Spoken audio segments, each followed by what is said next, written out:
Welcome to the Startup Grind.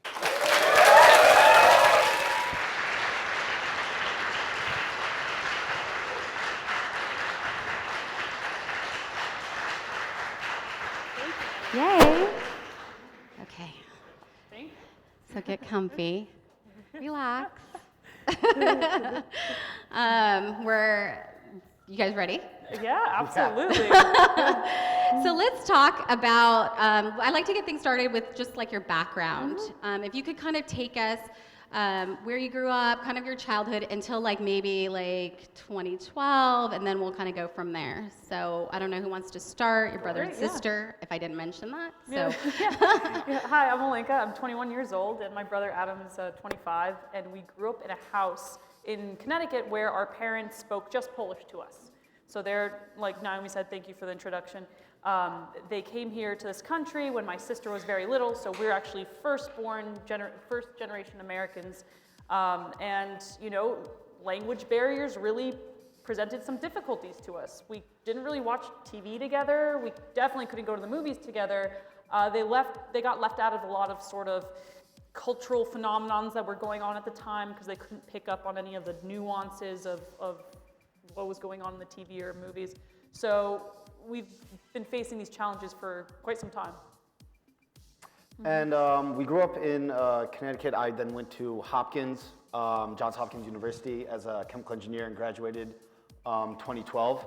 I then went to work in Louisiana as a process control engineer. And that's kind of when we started coming up with the idea of MyLingo. Yeah. Olenka was at Harvard, and so while I was working, we spent a lot of time thinking about this idea because it kind of hit us all at once when we were back for a break to watch some movies with our parents. We couldn't. We came up with the idea. And then through a little bit of luck, we kind of ended up on the stage, I guess. Yeah, and I entered Harvard in 2011. So we started fleshing out the idea when I was entering my sophomore year. okay, good. So now let's talk about, obviously the app was influenced by your parents and the way you kind of grew up. So you guys both speak 2 languages, correct? Yeah. Yeah. So let's start with your experience at Harvard. So you, Olenka, entered and won the Harvard Innovation Challenge there. How was that moment for you? Oh, it was awesome. There were a lot of great people, students at the time, coming up with such innovative ideas and apps, nonprofits. So there was a lot of competition. I was extremely nervous, of course, but you know, with the help of my brother too, of course, because we actually both won the innovation lab together, the innovation challenge together. You know, we had to prove out our business model and all these things and present and do demo days. So it was a really exciting time. And you collaborated with Harvard Innovation Lab. How did that community like support and help you? Yeah, it's awesome. The Innovation Lab is a place on campus where actually students from all different types of schools can come in. So you could be a student at Harvard Law School, at the Divinity School, at Harvard Medical School, or an undergraduate, and it's this sort of collaborative center where you saw different students from different schools get together and work on one project together, bringing in different skills. So great place to be, and offered me a lot of resources and a lot of help. And how was it for you going back to school? Yeah, it was pretty exciting. There wasn't anything like that currently. I mean, at least when I left Johns Hopkins, there's nothing like that where it pretty much is a place where anyone that's kind of excited about things that aren't majors could do things. So that was kind of a cool energy to be part of.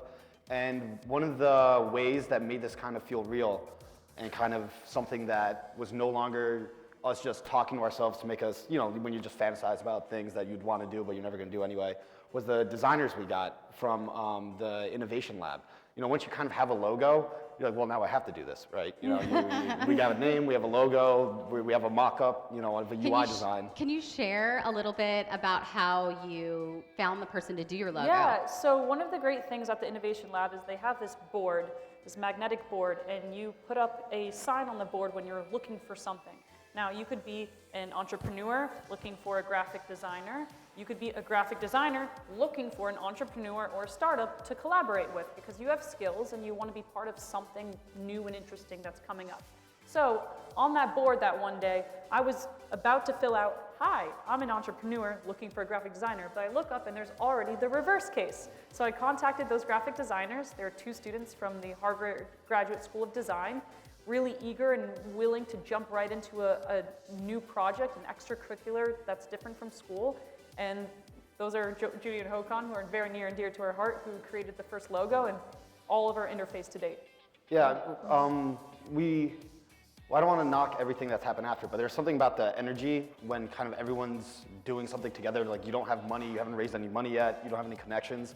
And so people kind of work and you find people that want to work with you simply because you kind of share the same, passion or energy for anything. So it's cool how much we were able to get done just because of, the innovation lab. Absolutely. I was jealous because I was, working in Louisiana while Olenka was there, and I remember during that competition that we ended up winning, Olenka, I guess, was like doing victory laps, and I was like texting her, like, did we win it? Did we win it? Did we win it? And I was like, wait a couple hours until we found out, but it was good. Yeah. So I know that you spent a lot of time in the library doing research for the MyLingo app. Can you tell us a little bit about that? Well, yeah, you rightly said also in the beginning that Adam is the genius. So I knew nothing about technology. I never wrote that. I don't know who wrote the copy on that. I think you were actually the one that commented about it. I knew nothing about technology, signal processing, none of these things that were that I had to go in and research and ask professors from computer science department, from the electrical engineering department, sort of gather bits and pieces and really teach myself what's behind or the secret sauce of the synchronization technology. And so, Adam, that leaves me to a question for you. How did you figure out how to use dubbed movies for your app? Like, how did that even come? It was interesting because it was just such a simple reason why we knew we could work. Because one was that DVDs, you have like the English and then the Spanish, you could like change quickly. And then, the movie didn't change, you could do that on the fly, so I figured that means that, you don't change the video at all, and all it is the soundtrack.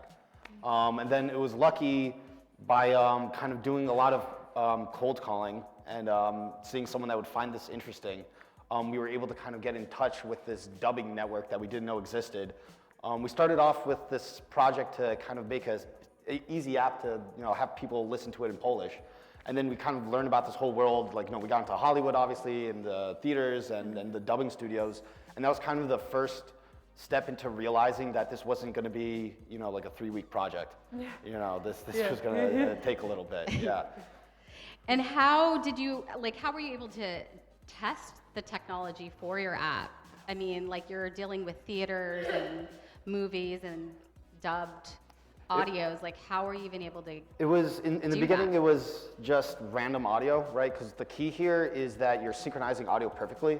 So it doesn't really matter what the 2 audio files are, as long as you know that the timestamps are completely lined up. So if you know that this file is 2 minutes long, the other file is 2 minutes long, it doesn't matter what's playing. You just have to know the time that you are in that file and then trigger it precisely on the next. So we just kind of used random audio that had interesting sounds that was movie-like. And it was just a lot of me with like a bunch of iPod touches, putting them in different places to test for like acoustics and like hitting play like thousands of times and like recording and seeing how you could adjust the record time and certain microphone settings, algorithm settings until you kind of got it to line up. And in the beginning, as you'd expect, when this isn't, a well-oiled machine, I mean, not saying that it is now, but it less well-oiled, whatever. It was hard. It just didn't seem real until we finally got that sync right? So like I'd record 30 minutes into something, try to sync it. It would be close. Then a minute out, it would be a little farther out, and then you kind of use, I guess, logic, right? If it's expanding the farther you start your recording to figure out where it is, you could kind of infer some problems with your algorithm or the way you're splitting things up. So it was just a lot of sitting in a room alone in Louisiana, just kind of hitting record, listening to things, working with our developers to try to make the correct adjustments.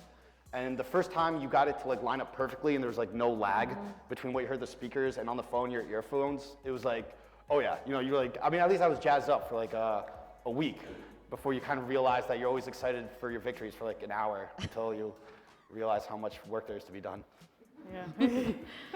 And in the early stages, MyLingo was bootstrapped. Oh, yeah. So what were some of the resources? I mean, you talked about the logo, how you guys did that, but like, was there any other resources that you used to help you bootstrap? I know that Adam Adam's contributed. paycheck. I was going to say, Adam contributed his paycheck a lot yeah. to help So I keep was a things moving. student. I didn't have a paycheck, but I needed to go to LA to take meetings to keep on networking and keep on building our sort of Hollywood network there.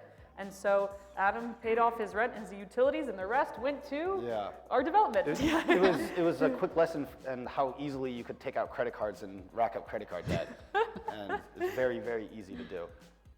At what point did you both decide to go all in? Like, we're going to do this. I'm going to leave Harvard in your 5th semester. You were a Right. junior, and then you left a great job in Louisiana. Like, what made you guys say, we're going to go all in and we're going to go do this? Really, we went all in day one. We emotionally invested ourselves and financially invested ourselves and our savings and everything into this project. Leaving Harvard or leaving the job was at a point where there weren't enough hours in the day. So that it was sort of this transition point where we had investors, we had pending contracts, we had a prototype, there were people working as part of the project. It was bigger than just our extracurricular time. So that's sort of when we knew it was time to focus on that. I remember this wasn't like the distinct moment we said we're doing this, but there was a certain time at the end of the year where we were trying to schedule a call with like studios, which was not easy. I mean, still isn't very easy to do, to get everyone you need, on the line to do exactly what you want them to do. But it was even harder then, and the fact that some time got brought up and we couldn't make it because Olenka had like a test or a class or something. Sorry. Like, this is unsustainable. We need to be able to take calls when we Right. could get them. Right. Yeah. At what stage of development were you in when you raised your first seed capital? Well, it was shortly after winning the innovation challenge, and part of that innovation program or challenge was to demonstrate the product. And we had a pretty basic prototype of the product where it's synchronized to a particular movie if the acoustics were right. So proving out that this technology is possible and that we could create it, and we're at a point now where we could iterate it and make it even better and better, that was a pretty good time to go out and with our confidence raise money so that we can actually go down that path of technological development that we'd wanted to. So expanding the team a little bit more. Good answer. What one piece of advice would you give a startup raising money today? I'm going to continue what I was saying before because that's the advice right there. Make sure that when you raise money, you really have proven the product or the idea to yourself and proven that you would be able to build the most basic form of the product or the minimal viable product, MVP.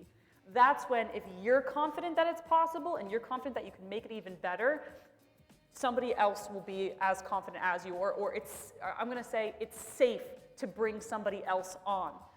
Because the most important thing is not selling somebody on the sizzle, but selling somebody on the actual confidence that you have a path going forward. Can you give us some better practices for startups in how to find investors, advisors, things like that? Did you guys just show up here and have all of that, or did you have to build that while you were in Harvard? You're building your community here, right? Oh, absolutely. We've been building since, I'd say, day zero. Just asking really smart people whether they think this thing should exist, how it should exist, how to get it there, what we should do first, second, third, fourth. And I do really like what you said in the beginning also, Naomi, about the Startup Grind community are friends, not contacts. So it's important that when you grow your network, you're not growing contacts, you're not looking at people as businesses or agenda items. It's more that you're socializing with these people and getting to know them and see what they're interested in and see how they think about problems and how they approach problems. And yeah, business will come later, sure, but to develop that connection first is far and the most important thing to do. Great. Advisors play a really important role in the success of a startup. How did you manage to secure notable film industry executives to serve on your team? You guys have like an amazing team of advisors and investors, and how did I would say that it comes down to the idea. I mean, and I'll speak for myself first, Adam. The fact that this was an innovative solution to change the industry, to expand the market, to bring more people in theaters, they'd be crazy if they weren't interested, right? So I think that MyLingo really spoke for itself, and being eager and an enthusiastic young student who's ready to take this on definitely helped. Everybody that we're really in this to win it. And do you guys have mentors that yeah. is there anyone particular that I would stands out? Yeah, I would like to say that really everybody we meet mentors us in some way because of the fact that we're excited and eager and ready to absorb everything around us. But one particular mentor who's been with me since day zero, because she's the reason why we got started, is Zoe Berry, who's the CEO of ZapRx, based out of Boston, Massachusetts. And she taught me the word incorporation, or what it means to get incorporated, and IP, what does that stand for? She taught me everything, my whole vocabulary, my whole language. She is the #1 networker in the world. and she's my mentor to date, and it's great. She's also a female. She's also a first-time entrepreneur, so she's led me on her way, and her company is super successful, and for good reason.